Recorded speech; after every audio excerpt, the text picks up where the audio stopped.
1979년 4월 27일 4명의 청년들이 동화건설 최원석 회장 자택을 찾습니다. 초인종이 울려 대문을 열어보니 넥타이를 맨 깔끔한 정장 차림의 청년들이 있었죠. 그들은 최원석 회장을 만나러 왔다면서 선물 꾸러미를 보입니다. 당시 최 회장은 사우디아라비아에 출장을 간 상태였는데요. 경비원이 이를 안내하려는데 갑자기 청년들이 이상 행동을 보입니다. 그들은 무장강도였습니다. 숨겨둔 20cm가량의 칼을 꺼내 경비원을 기습합니다. 옆구리와 등을 찔렀죠. 치명상을 입은 경비원이 저항을 멈추자 그들은 그를 경비실 화장실에 처박고 곧바로 응접실로 뛰어갑니다. 큰 소리를 듣고 관리인이 뛰어나왔는데요. 범인들은 관리인을 붙잡아 그의 손과 발을 묶고 눈을 가렸습니다. 그리고 현찰과 귀금속 등을 찾아 집안을 뒤지기 시작했죠. 하지만 방문은 모두 잠겨있는 상태. 급기야 회장 집을 지키던 맹견 3마리까지 등장합니다. 작전을 이어가는 게 무리라고 판단한 그들은 도주를 결정합니다. 그렇게 정문으로 달아나는데요. 그때 칼에 찔려 숨을 헐떡이던 경비원이 사력을 다해 외칩니다. 도둑이야 라고요. 덕분에 인근에 있던 시민들이 사태를 파악할 수 있었죠. 마침 오토바이를 타고 주변을 지나가던 행인이 범인들을 뒤쫓습니다. 150m가량의 추격전. 도주하는 강도들을 보고 10여 명의 시민들도 합세했죠. 범인들은 칼을 휘두르며 격렬하게 저항했는데요. 하지만 시민들은 격투 끝에 범인 중 한 명을 붙잡을 수 있었습니다. 그렇게 시민에 의해 붙잡혀 경찰에 넘겨진 사람은 이하경. 오늘날 더불어민주당 4선 국회의원이자 올해 국회 부의장이 된 거물급 정치인입니다. 당시 경찰은 이하경을 취조한 끝에 공범 3명의 신상을 파악하고 그들을 수배할 수 있었는데요. 최초 경찰은 그들이 생활고 때문에 돈을 마련하기 위해서 이런 끔찍한 범행을 저질렀다고 생각했습니다. 그도 그럴 것이 이하경은 74년 전남대 물리대 학생회장으로 있었을 당시 민청학년 사건으로 구속되어 10개월간 감옥에 있었고 그 이후 봉제공장에 다니다가 실직해서 막노동을 하던 상황이었습니다. 그런데 이하경의 자취방을 수사하던 경찰은 이상한 정황을 포착합니다. 그가 50여 명의 재벌급 기업인 명단을 만들어 소지하고 있었던 겁니다. 최원석 동화건설 회장뿐만 아니라 다른 기업인들 역시 표적으로 삼았을 가능성이 있는 겁니다. 그렇게 사건을 더욱 파고드는 경찰. 그리고 얼마 후 충격적인 사실이 드러납니다. 반국가 활동 단일 사건으로는 최대 규모의 인원인 무려 70여 명이 가담한 공안 사건. 남조선 민족해방전선 준비위원회, 이른바 남민전 사건. 북한의 적화통일 혁명 노선에 따라 폭력으로 대한민국을 전복하고 사회주의 국가를 건설하기 위한 전이대, 그게 바로 남민전이었습니다. 이 지하 반국가 단체는 학생과 지식인 등을 일원으로 포섭해서 대정부 투쟁을 지휘했습니다. 김일성에게 서신까지 보냈는데요. 경애하는 수령 김일성 원수님이 인도하는 조선민주주의인민공화국의 품 안으로 안기는 영광을 위해 각종 혁명 게릴라 활동을 맹세한 아주 위험한 집단이었죠.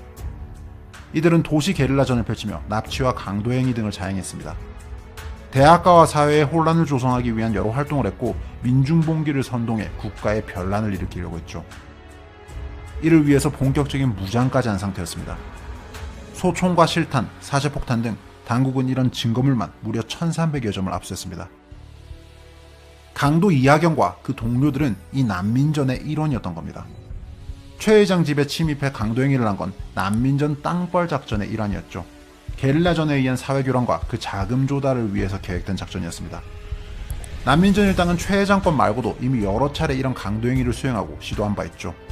이하경이 재벌급 기업인 명단을 따로 가지고 있었던 이유기도 합니다. 그렇게 난민전 사건으로 피고 73명이 재판을 받습니다. 이하경은 재판에서 이렇게 말했습니다. 칼을 들고 인간의 생명을 위협하고 피를 흘리게 한 건 깊이 사죄하지만 평생을 교도소에서 살더라도 다시는 민족의 아픔이 없게 된다면 바랄 것이 없다. 이하경은 강도상해의 혐의로 징역 3년 6개월형을 선고받습니다. 그 시절 수많은 운동권 학생들이 그랬듯 앞날이 창창한 학생이라는 점을 고려해서 강도상해라는 중죄임에도 불구하고 형이 낮게 나온 측면이 있죠. 이 사건 자체도 충분히 충격적이지만 그 이후 이하경의 행보는 더욱 놀랍습니다. 2000년대 운동권 출신들이 대거 정치권에 입성하던 상황. 이하경도 마찬가지로 여러 시민단체 활동을 하며 좌파 정치권과 연계하는데요. 2006년 3월 노무현 정부는 이하경을 민주화 운동 인사로 만듭니다. 그때부터 본격적으로 체급을 키운 그는 2012년 국회의원 선거에 출마해 당선되고 이후 2024년 22대 국회의원까지 내리 4선을 합니다. 그리고 최근 국회 부의장에 선출되었죠. 이하경은 본인이 저지른 강도 사건에 대해서 반성과 뉘우침은커녕 아주 당당한 태도를 보이고 있습니다. 본인이 민주화 운동단체에서 일하며 재벌을 어떻게 응징할까 생각하다가 운동자금 마련을 위해 벌인 일이라고 주장했죠. 불법적인 총과 사제폭탄으로 무장하고서 북한 기밀성을 위해 국가를 전복시키려고 한 단체를 민주화 단체라고 규정하면서 그렇게 말한 겁니다. 그의 전과에 대한 비판 여론이 생기자 조국도 나섰죠. 조국은 김구도 강도살인 전과가 있다며 이하경 등 목숨을 걸고 싸웠던 투사들을 지금의 잣대로 판단하면 안 된다는 식으로 글을 옹호했습니다. 같은 지역구 후보가 강도상의 전과자를 또 국회의원 시킬 거냐며 2번은 안 된다는 현수막을 걸자 이하경은 이런 현수막을 걸었습니다. 국민을 위해 감옥을 간 사람, 민주화 유공자 이하경. 북한 독재자를 찬양하며 국가를 전복시키려 했던 단체가 민주화 운동단체가 되고 강도상의 전과자가 민주화 유공자가 되고 심지어 4선 국회의원에 국회 부의장까지 하는 나라. 어처구니 없지 않습니까? 그런데 특정 정치 세력에 의해 역사가 바뀌고 상식이 붕괴되고 있는 지금 대한민국에서는 이런 일이 너무나 흔합니다.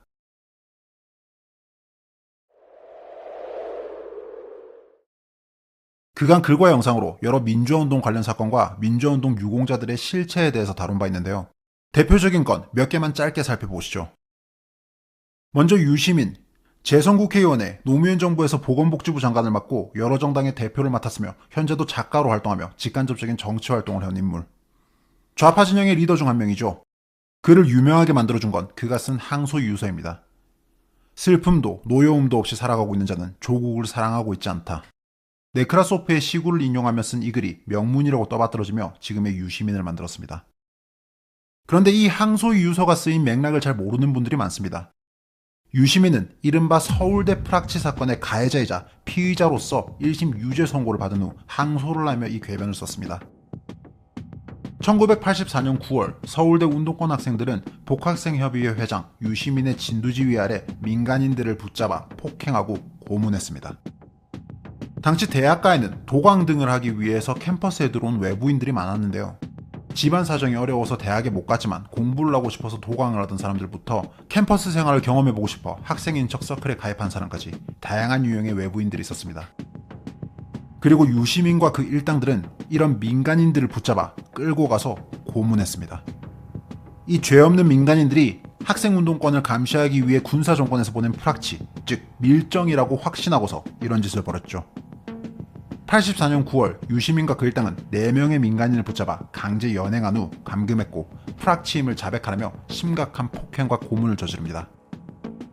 입에 재갈을 물리고 몸에 의자를 묶은 후 강목 등을 동원해 실신할 때까지 폭행했죠. 물고문을 하기도 하고 주리를 틀기도 했습니다. 만년필이나 전자계산기 등 개인 소지품을 갈취하기도 했죠. 이렇게 자백을 강요하며 며칠에 걸친 폭행과 고문을 하다가 피해자들을 풀어줬습니다. 이런 일로 유시민과 그 일당이 재판을 받게 된 건데요. 유시민은 본인이 조국을 사랑해서 이런 짓을 저질렀다는 식으로 뻔뻔한 태도를 보여왔습니다. 참고로 이들은 앞날이 창창한 젊은이라는 이유로 감형을 거쳐서 고작 1년형을 선고받았습니다. 유시민은 서울대를 졸업하며 이렇게 말했습니다. 누군가 해야 할 일을 했다고 생각하기 때문에 부끄럽게 생각한 적은 없었습니다. 이후 언론을 통해 유시민 일당에 의해서 고문을 당했던 피해자 4명의 소식이 전해졌는데요. 그중 한 명은 그 사건 이후 정신분열 증세를 보여 정상적인 사회활동을 못하고 있었고 해외로 이주해 주위와 연락을 끊은 사람도 있었으며 대인기피증이 생겨 대학 진학을 포기하거나 폭행 후유증으로 고시를 포기한 사람도 있었습니다. 피해자는 이렇게 말했습니다. 유시민은 지금까지 피해자들에게 제대로 된 사과 한 번 하지 않았다. 집요하게 변명하고 거짓말을 하다가 기회가 되면 민주화 운동을 했다고 한다. 과거의 잘못을 반성하기는커녕 피해자들의 가슴에 끊임없는 상처를 주고 있다. 유시민은 사건 당시 나이가 제일 많은 자로 현장을 오가며 교묘하게 치고 빠지고 하면서 폭행 사건을 주도한 사람이다. 또 다른 인물 하나를 볼까요? 정청래. 더불어민주당 최고위원이자 무려 4선을 지낸 중진. 현재 국회 법제사법위원회 위원장을 맡고 있는 사람입니다. 그는 과거 폭탄 테러를 저지른 사람입니다. 1988년 서총련 간부로 활동하던 운동권 대학생 정청래는 이미 국가보안법과 집시법 위반 혐의로 구속된 바 있는데요. 김일성 주체사상 관련 책을 간부들에게 배포하며 사성활동을 벌인 죄였는데 그의 공안사범들에 대한 사면과 복권 등이 이루어지며 정청래에 대한 혐의도 공소 취하됐었습니다. 하지만 바로 다음해 1989년 정청래는 노태우 대통령의 방미를 앞두고 일을 벌입니다. 정청래를 포함한 서총련 일당 6명은 미국 대사관저에 침입했습니다. 무려 사제 폭발물을 들고서요. 4개의 사제 폭탄, 6개의 화염병, 4개의 투척용 최루탄으로 무장한 그들은 최루탄으로 경비원을 제압한 후 대사공간 안 접견실을 장악합니다. 그리고 바리케이드를 친 후 바닥에 신너를 뿌리고 농성에 들어갔죠. 노태우의 매국 방미에 반대한다면서요. 당시 건물 안에는 주한미국 대사와 대사의 부인도 있는 상황이었습니다. 경찰들이 접근하자 정청래와 그 일당은 사제 폭탄을 던지며 격렬히 저항했습니다. 이 일로 정청래는 징역 2년을 선고받았는데요. 김영삼 정부에서 특별사면 복권되었고 이후 정계에 진출합니다. 민주화 투사로서요. 2013년 국회의원인 정청래가 국정감사 일정으로 미국에 갈 일이 있었는데요. 미국 국무부에서는 그에게 비자를 발급해주는 걸 거부합니다. 한 외교 소식통은 그의 미국 대사관저 점거 사건이 문제가 된 것 같다고 얘기했죠. 정청래는 자신이 민주화 투사라는 식으로 주장하고 있지만 국제적 기준에서 보면 그는 김일성 사상과 비뚤어진 반미 이데올로기로 대사관에서 폭탄 테러를 저지른 위험한 범죄자일 뿐입니다. 살펴볼 마지막 사건은 동의대 사건입니다. 이 사건은 민주화 운동으로 규정되었고 이 사건 관련자들은 민주화 운동가가 되었죠. 1989년 2월 동의대에서 입시 부정 문제가 터집니다. 당시 정부가 전국 대학을 대상으로 감사를 실시했는데 신입생 입학과 관련된 부정부패가 심각하다는 발표를 했습니다. 문제학교 명단이 발표되는데 여기에 동의대가 포함되었죠. 이 일로 동의대 총학생회를 중심으로 학교 측의 진상규명을 요구하는 시위가 시작됩니다. 가두 시위와 교내 점거가 이루어졌죠. 이는 5월 들어 절정에 달합니다. 입시 부정 문제에 항의하던 학생들이 교문 밖으로 진출해 가두 시위를 벌였는데요. 그들은 뜬금없이 파출소를 향해 화염병 5개를 던졌습니다. 경찰들은 이를 막기 위해 공포탄을 발사했죠. 그런데 학생들은 다음 날 왜 공포탄을 쐈냐며 파출소에 가서 항의 시위를 벌입니다. 그리고 그 과정에서 경찰 5명을 붙잡아 학교 안으로 끌고 가서 감금했죠. 그 다음날 경찰 측은 감금된 동료 경찰들을 구출하기 위해 진압작전에 돌입합니다. 문제는 동의대 학생들이 진입로에 함정을 설치했다는 겁니다. 그들은 신나를 뿌려둔 채 경찰들이 진입하기를 기다렸고 동시에 수십 개의 화염병을 던져 불을 질렀습니다. 이 끔찍한 행동으로 경찰 20여 명이 불길 속에 갇혀버립니다. 그렇게 경찰 7명이 사망하고 10명이 중상을 입는 참사가 벌어졌죠. 이 일로 현장에 있던 동의대 학생 94명 중 76명이 구속되었는데요. 이들을 변호했던 사람들이 바로 노무현 전 대통령과 문재인 전 대통령입니다. 2002년 4월 김대중 정부는 이 동의대 사건의 가해자였던 학생들을 사학비리에 항거한 민주화 운동가로 인정했습니다. 그리고 이에 따라 보상을 해주기로 했죠. 이를 주도했던 당시 민주화운동 보상심의위원회 위원 중 한 명이 바로 해당 학생들을 변호했던 문재인이었습니다. 이 일로 사랑하는 사람을 잃은 유족들의 심정은 어땠을까요? 동의대 사건 가해자들이 민주화운동가가 된다는 소식에 경찰관 유족들은 격렬하게 반대합니다. 무고한 경찰들을 불태워 죽인 이 끔찍한 사건이 어떻게 민주화운동이 되는 거냐며 항의했죠. 이 사건으로 남편을, 아들을, 가족을 잃은 유족들은 가해자들이 자신이 낸 세금으로 민주화운동가 보상을 받는 꼴을 봐야만 했습니다. 자, 이쯤 되면 여러분은 깨달으셔야 합니다. 역사를 독점한 특정 정치 세력이 지금 이 대한민국이란 나라를 얼마나 비정상적으로 만들고 있는지를요.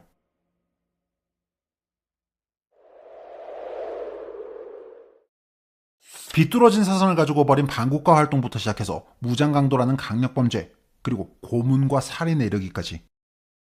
그간 제 영상을 꾸준히 봐오신 분들은 알겠지만 지금 대한민국에서는 앞서 살펴본 사건들 말고도 수많은 범죄들이 민주화 운동이라는 이름으로 칭송받고 있습니다. 국가 차원에서 이런 사건들을 기리는 건 물론 관련자들에게 국민 세금으로 각종 보상과 혜택까지 부여하고 있죠. 소위 민주화 운동, 또 민주화 유공자라는 게 뭔가요? 오늘날 우리가 누리고 있는 자유민주주의를 확립하는 과정에서 벌어진 중대한 사건들, 또 이를 위해 헌신하고 희생한 사람들입니다. 그런데 앞서 살펴본 이런 끔찍한 범죄들이 도대체 민주주의와 무슨 관련이 있나요? 아무 죄 없는 사람에게 칼을 휘두르고 강도질을 하고 감금, 폭행, 고문을 하고 테러를 하고 살인을 한 그냥 끔찍한 범죄일 뿐입니다. 심지어 자유민주주의 체제를 붕괴시키려는 목적으로 이런 짓을 한 사람들까지 있죠.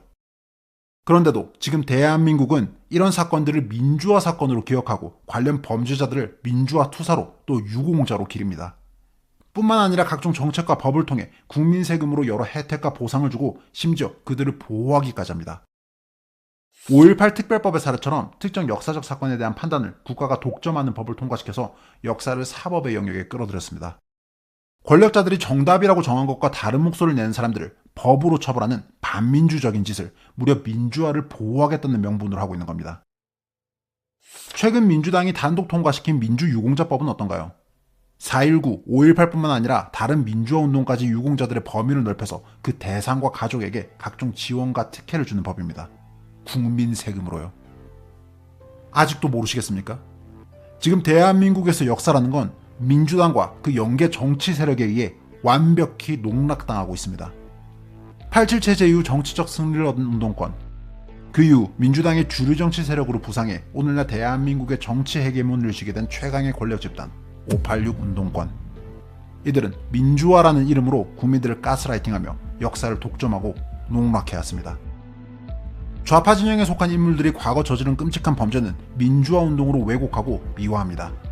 그렇게 보상을 해주고 심지어 영웅으로 만들어주죠. 한편 이에 비판적인 사람들은 친일 매국노로, 독재 기득권으로, 극우로 몰아갑니다. 심지어 법을 동원해서 처벌까지 하려고 하고 있죠. 역사 왜곡을 하고 유공자들을 모욕했다면서요. 진짜 역사 왜곡을 하고 있고 또 무고한 희생자들을 모욕하고 있는 사람들이 도대체 누구입니까? 이렇게 대한민국은 전체주의 국가가 되어가고 있습니다. 한편 이를 견제해야 할 국민의힘은 대안 세력으로서 아무런 역할도 못하고 있죠. 결국 우리 국민들이 깨어나고 또 저항해야 합니다. 진짜 민주주의를 위해서라도요. 그 시작은 이런 문제의식을 주변에 공유하고 알리는 겁니다. 그 작은 노력이 모여서 여론이 되고 나라를 정상화하는 힘이 된다고 믿습니다. 우원재였습니다.